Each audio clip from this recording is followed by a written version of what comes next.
Hello everyone! So ayun, itong pinapakita ko po sa inyo is yung actual map ng available natin na ready for occupancy. So again, ito po yung ating ito po yung ating gate ng ating phase. Then ito yung ating magiging amenities. Dito itatay yung adult pool, kiddie pool, and yung ating amenities like playground, church, ayan, dyan lahat. Pating multi-purpose hall dyan po. So yung mga available na unit, right now andito kasi ako sa perimeter. Ito yung most requested po ninyo. Ayaw nyo na may kataliguran. So, ayan, ito yung mga available. Right now, pag perimeter po, we only have 1, 2, 3. Tatlong unit. Ayun, so right now, andito ako. Ayan, so ito mismo yon. Ayan, ang ganda ho. Ang ganda. Bagong-bago. Ito po yung end lot. Then, ito yung available. Itong purple, tsaka itong beige. So, this is block 15 lot 2. Then, block 15 lot 3. Ayan, so alam nyo na yung options po ninyo. So, let me know if pasado sa inyo to para kayo po yung makapag-reserve ng unit. So, pakita ko lang again ha. So, again, ito po yung ating end lot, block 15 lot 1 and block 15 lot 2, block 15 lot 3. Ayan, so tingnan natin ha. Sorry, hindi ko yan mapapasok kasi po talagang naka-close yan. Bawal po yan na naka-open. Yan, medyo sinum out ko lang para at least mas ma-determine nyo yung kanyang yung kanyang orientation and yung design niya. So, ayan po yung ating unit. Itong purple tsaka itong beige. Ayan po. So, again, this is only 2.6 ha. First time to nangyari sa amin na prinomo ng ganun kalaki. From 3.1 down to 2.6. One car garage kasya po. So, ito yung ating hatian with the other unit. So, ayan po yan. Medyo madamo lang but don't worry. Tatanggalin naman po yan. Medyo maulan kasi. Yan. Let's go. Ayan. So, again, this is block this is block 15 lot 2. Oh, pakita ko yung ating laki ng ating car park. Ayan. Ayan. Ayan. So, nakalock po yan. Hindi po tayo makakapasok dyan. Pagagalitan ako ni engineer. Bawal po. Ayan. So, ito naman yung isang unit. Ay, sorry po. Ayan. Turn over to property manager. So, ayan. Ayan po. So, ayun, let me know. Baka pasado sa inyo to. Sayang to. Ang ganda. Walang katalikuran. Yung nasa likod nyo po is ano yan? Vacant lot. Kaya kung gusto niyo ng magandang ventilation, perimeter kunin nyo. Imagine, this is 3.1 down to 2.6. Down payment is only, magkano be? Sorry? 32,000. 32,000. Reservation fee is only 20,000 pesos. And the down payment, kailangan natin mabayaran yung down payment within the period of 30 days from the reservation. And that is only 32,000. Then, after po nun, i-complete natin yung requirements and i-approve na kayo dun sa bank financing. Pag may approval na, makakalipat na. Ayun, so, again, ito yung block ha. This is block 15 po. Then, diretso lang yan. Ayun na yung gate. Konting lakad lang po yan. Mukhang ano lang kasi naka-zoom, siya eh. Tawag po nito, naka 0.5. Dire-diretso lang yan. Kung may mga kids kayo na gustong mag-swimming, malapit lang yung yung ating amenities. And marami na kaming kapitbahay. Ha, di ba po? Ayan, so please stay tuned. Ipapakita ko sa inyo ibang ready for occupancy namin dito. Thank you so much. Bye po. Hello po, I'm back. So ayun, I just like to present to you lang po itong actual na face map ng ating subdivision ng mga ready for occupancy. Gusto ko po kasing ipa-visualize sa inyo bakit napakaganda po talaga ng subdivision na to sa mata ko. Kasi as you can see po, ito lang yung face natin. Ang liit lang niya. Around 300 houses lang po yan. Then, ito yung main road or yung main avenue ng subdivision. Then, sa kabila po is yung kabilang face. Ito po yan. Itong yellow, ito po yung face na yan. So, as you can see po, andito pa yung amenities. Ayan o. Dito po itatayo yung adult pool, kiddie pool, playground, chapel, multipurpose hall. Andito, sa labas lang ng subdivision, sa labas lang ng gate ng face ninyo. As you can see, ito po yun. Kung mapapansin ninyo, siya yung pinakamagandang face sa lahat ng face na itatayo sa loob ng estansya. Pansinin niyo po, di ba po? Ayun po, so again, this is the main Ave. Ito po yun. So, diretsuhin nyo lang po yan, mga around 300 meters. andito na kayo sa Antero Soriano Road Highway. Dito po dumadaan yung mga buses na going PTEX Terminal, UB Express going Mall of Asia, SM Bacoor, Zapote, Las Piñas. 24/7 access po kayo dito sa transportation. Hindi siya katulad ng ibang subdivision na papasok pa kayo ng barangay, papasok pa kayo ng kung saan po, or sasakay pa ng tricycle para masabing makapasok na kayo sa talagang subdivision nyo. Ito po along highway ang ganda-ganda. Bababa ka lang ng bus, sakay ka ng tricycle, sabihin ninyo kung anong face ninyo. Diretso lang Pwede nga rin po itong lakarin Ayan po Pero syempre pag marami kayong dalawa, wag po kayo maglakad. Mahirap po. Ayun, so diretso lang siya diretso. Then rotonda. Then ito na yung face gate. Ito na yung mga bahay. Ayan lang po. So, ayun po, itong mga nakabilog na yan, please disregard po kasi yung iba po dito na-reserve na. And ang mga ilan-ilan na lang na available natin is itong mga perimeter. Let me know po kung ano po yung magugustuhan ninyo. By the way po, stay tuned po kayo sa sa vlog ko. Panoodin nyo po lahat ng vlog ko about sa estancia. Makikita nyo yung block and lot nung available. Let me know po kung ano po yung nagustuhan nyo doon para ma-check natin kung hindi pa ba na-reserve. This is a first come, first reserve basis. Napaka-advantage po ng panahon po na to ngayon. Kasi talagang nagbigay ng malaking discount yung developer namin. Kasi nga po, gusto nang ipasol itong mga natitirang townhomes dito na available sa old phase namin. So, ayun po. So, to discuss to you po yung total, yung information about dito sa ating subdivision. So, ayun po. So, again, ito po yung ating bahay. Ayan siya. So, ito naman po yung kanyang deliverable unit. Naka-vinyl tiles na po yung ground floor, pati po sa second floor. As in, wala na kayong papagawa. Tapos, yung stairs po ninyo, ayan po siya. Naka-wood planks po yan. As in, kung ano po yung nakikita ninyo dito ngayon, yan yung exactly na makukuha ninyo. Ganyan po yung property na i-deliver sa inyo. So, again, yung specs ng ating unit, this is a complete turnover. May 3 bedrooms, may 2 toilet and bath with 1 carport. Ayun po. Then may provision po to sa likod ng dirty kitchen or laundry area. Yung po yung kagandahan dito. Kumbaga po, meron kayong space sa likuran ng property. Then the lot area po nito is 50 square meter. Then the floor area is 56 square meter. Ang total contract price na po niyan ngayon is actually 3,000,000, 3.1. Pero dahil nga po pinapaasap na sa amin na maubos tong mga available na townhomes, binaba sa old price which is 2,688,000 lang po. Yan po yung old price way back 5 years ago.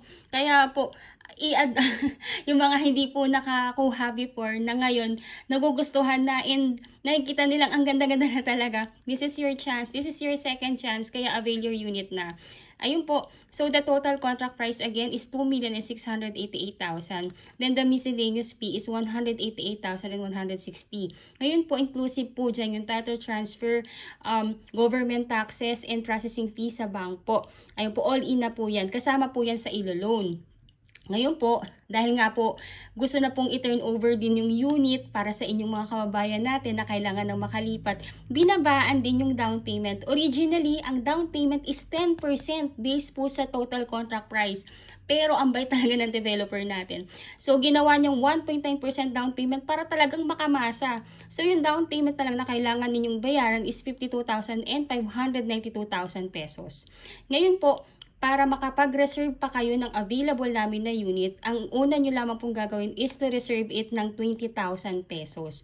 Itong 20,000 pesos na to, pwede nyo po yung i-deposit through online sa aming officer, sa aming reservation officer, which is, ayan po. Mamaya po i-discuss ko, gusto ko lang takpan yung yung kanyang buong bank account. Ayun po. So, ayun po. So, ang kanyang net. So, ngayon po, pag nabayaran na yung 20,000 down payment, 20,000 reservation fee, ide-deduct po yan dito. So, ang remaining na lang na net down payment is 32,592. Plus, initial na MF po, itong 5% initial MF. MF means miscellaneous fee. So, base po yan dito. So, yung 5% ng MF is na 188,000 is 9,408,000. So, yung total na down payment na kailangan nating maibigay within 30 days from the reservation is 42,000 pesos only. Ngayon po, pag nabayaran na yung down payment, stop payment na po kayo at ipapa-approve na natin yan sa bank financing. Ngayon po, usually, ang approval ay lumalabas within the period of 3 months. So, meron kayong payment holiday na 3 months. Ayun po, so, habang hindi pa po lumalabas yung approval ninyo, wala mo na kayong babayaran. Ngayon po, pag may approval na kayo, si bank na nag-approve sa inyo will email you directly. Kayo po yung unang-unang i-inform ni bank na na-approve na kayo. Ngayon po, basahin nyo lang po yung contract, yung terms and condition, at pag okay na po sa inyo yun, replyan nyo po sila na nag-a-agree na kayo, ni-accept. Then actually po, si bank, once na na-inform na kayo, within 24 to 48 hours, i-inform na rin niya yung developer natin na na-approve na kayo. Ngayon po, pag na-approve na kayo, that's the time na doon na po pipirma ng loan contract signing. Kung kayo po ay OFW at wala sa Pilipinas, kung sino yung magiging representative ninyo dito, siya po yung pipirma in behalf ninyo. Ngayon po, pag nakapirma na po siya, hihingi ng go signal sa inyo si bank kung ipapa-loan release nyo na. Pag ipapa-loan release nyo na po, doon pa lang mag-i-start yung inyong monthly amortization sa bank. So, yung loanable value po is 2,814,000. Ngayon po, for 25 years to pay, kung ito po yung napili ninyo, is 19,890.48 centavos per month po yung inyong magiging monthly amortization po, which is ang kailangan nating ang dapat mo na nakadeclare sa inyong salary, sa inyong COE or job contract is nag-i-income kayo ng 66,301.61. Kung 20 years to pay naman po ang gusto ninyo, that will be 21,818.18 centavos per month. Ngayon po, kung gusto niyo naman ng mas shorter term, which is 15 years to pay, that will be 25,293.67 centavos. Then for 10 years to pay, that will be 32,675.21. 5 years to pay, that will be 55,723.18 centavos per month. Ayun po, so, ayun po, di ba po pag lumabas na yung approval ninyo kay bank and na loan release na kay developer, si developer naman natin, hihingi siya ng at least 30 days para po for the unit preparation and for the acceptance ng iyong unit. Ayun po. Then, ayun po, pagka wala pa kayo sa Pilipinas or yung representative yun na yung available, siya po yung mag-i-inspect ng unit and mag-a-accept ng inyong susi and pwede na siyang malipatan. Ayun po, again po, pagka na-approve na rin kayo ng bank at nag-loan contract signing, kailangan na rin po nating bayaran yung move-in fee na 15,000. Ito po is para po yan sa application ng inyong Meralco and Water. Instead na si representative ninyo or kayo pang mag-aasikaso sa Meralco for the application, no need for you to do that. Yung village admin na natin gagawa yan in behalf po para sa inyo. Para at least, pagka lilipatan nyo na, pwedeng meron na siyang utilities or konting panahon na lang yung iintayin ninyo para makabitan kayo. Kasi usually po, si Meralco ngayon is inaabot siya ngayon ng 40 days para makabitan yung isang property kasi batching po sila, hindi na po kumbaga third party na kasi siya ng ng developer, kaya wala nang power si developer natin na ipa-expedite yon. Kaya maigi po na pag na loan take out na kayo or na loan release nyo na, pwede niyo nang bayaran tong utilities para maikabit na. Ayun po, so ayun po, ngayon po kung kayo po ay OFW at wala sa Pilipinas and nais na pong mag-reserve ng inyong property, all you need to do po is magtalaga lamang po kayo ng inyong magiging representative dito sa Pilipinas or AIF or attorney in fact or special power of attorney sa technical term natin. Pero mas maganda siyang pakinggan na representative po Ayun po. So, kailangan po yung representative po ninyo is immediate family member like asawa, kapatid, anak, or magulang na nag-e-edad ng 21 up to 55 years old po. Ayun po. Pwede rin pong pamangkin, pwede rin hipag or bayaw, as long as nandoon sa family circle ninyo. Ayun po. At makikitang magkakaipilido kayo, whether asawa ninyo, whether bayaw or or in-laws ninyo, pwede po yan. Ayun, so hindi po pwede ang kaibigan, bawal po yun. Ayun, so kung kayo po yung OFW at wala sa Pilipinas, ayun po. So ito po yung inyong magiging representative, ito po yung inyong magiging requirements sa pagkuha ng property ninyo. So number 1 po, kailangan natin ang inyong 2 valid ID with 3 specimen signature, husband and wife if married. Then number 2, marriage certificate if married, birth certificate plus NOMAR if single. 1 by 1 ID picture or selfie na lang po na may white background, husband and wife if married po. Then, TIN ID ni husband and wife if married. Kung wala po kayong TIN ID or TIN number, pwede po tayong magpagawa niyan dito sa atin sa Pilipinas. May contact po tayo. Ang payment lang po sa kanila dun is 450 pesos. Then, ayan po. Then, number 5, latest job contract or latest COE with compensation. Then, number 6, latest 3 months payslip. Then, number 7, visa, permanent residence ID, oath of allegiance, proof of dual citizenship, or any that is applicable po. Ngayon po, number 8, latest arrival and departure stamp. Then, number 9, SPA form. Yung SPA form po, magagaling po yan sa developer namin. Pwede po namin i-email yan sa inyo upang ma-print ninyo and mapirmahan and dalhin nyo po sa Philippine Embassy natin kung saang bansa po kayo naroon ngayon. Pero if ever man po na meron po kayong na medyo mahihirapan kayo sa pagpapa-SPA, let us know po, baka pwede po natin gawa ng paraan dito. Pero if you can po na gawin yun din dun sa bansang pinag-workan ninyo, mas better po. Ayun po, then requirements of your SPA or yung inyong magiging representative. Kailangan namin ng kanyang 2 valid ID with 3 specimen signature. Then number 2 po, latest POV like POV or proof of billing like Meralco or water or internet bill. Ayun po, then yung mode of payment ng ating down payment is through manager's check. Ayun po, so pay to order po dapat nakalagay is Raymo Lanlan. Bali dalawa po yung manager's check na kailangang i-request sa bank po ninyo or sa bank ng inyong representative. Any bank of choice will do naman po. Bali po kung nasa ibang bansa kayo at representative nyo lang yung talagang yung kukuha po yung magbabayad po. Punta lang po siya sa bank niya or any bank of choice. Then yung cash na ipapadala nyo sa kanya, ipa-convert niya ng manager's check.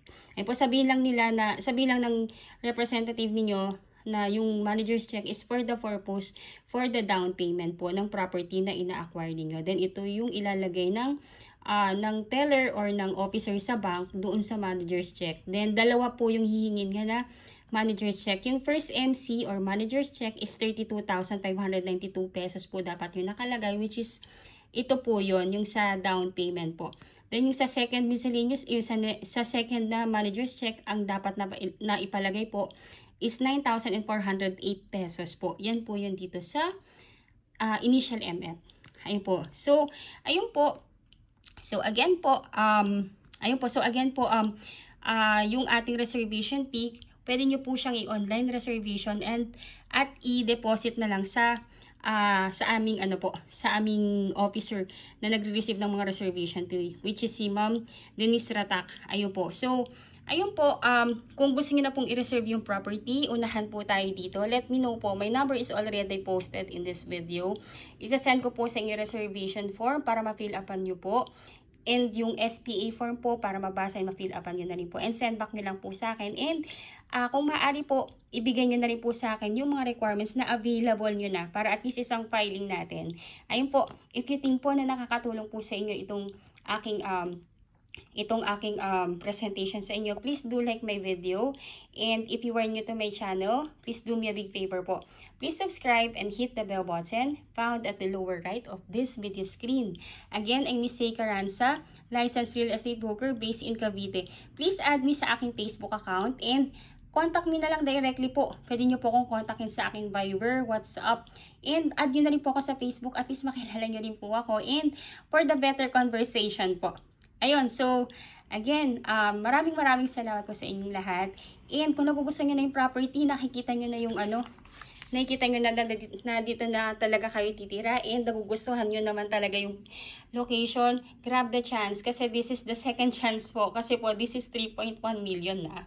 Imagine, para maubos lang namin to. Nagbigay ng ganong kalaking discount yung developer namin. So, ayun, grab the chance now. And thank you again for watching my vlog. God bless po sa inyo lahat. Thank you po.